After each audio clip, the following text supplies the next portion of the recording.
Hazır mıyız arkadaşlar? Göreve geldiğimiz günden bugüne Marsu'nun içme suyu giderlerinden kaynaklı yüksek miktarda birikmiş elektrik borcu bulunmaktaydı. Her ay katlanarak devam eden bu borç kurumumuz için ciddi bir yük teşkil etmektedir.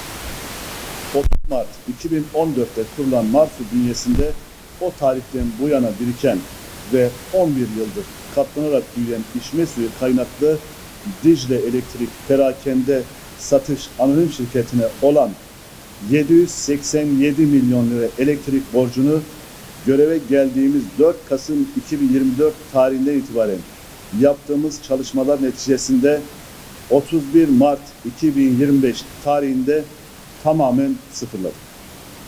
Şu anda Marsu'nun vadesi geçmiş herhangi bir elektrik borcu kalmamıştır. Ayrıca SGK ve vergi borcumuz da bulunmamaktadır.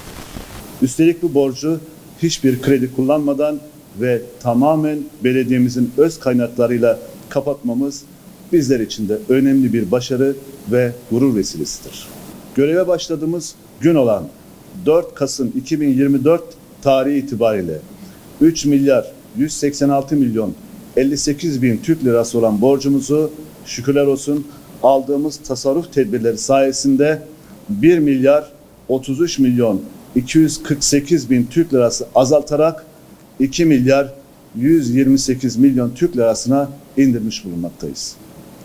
Bunların yanında proje ve yatırımlarımızı yapmaya da devam ediyoruz.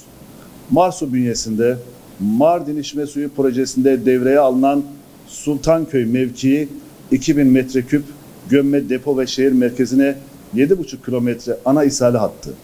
Koyunlu Terfi Merkezi Cevizpınar Toplama Deposu 6,5 kilometre içme suyu ana ishale hattı projemiz devam ederken depo, sondaj, içme suyu ve kanalizasyon işleri için de 2025 yılında 3 aylık süre içerisinde 130 milyon 315 bin 249 Türk lirası yatırım gerçekleştirmiş bulunmaktayız.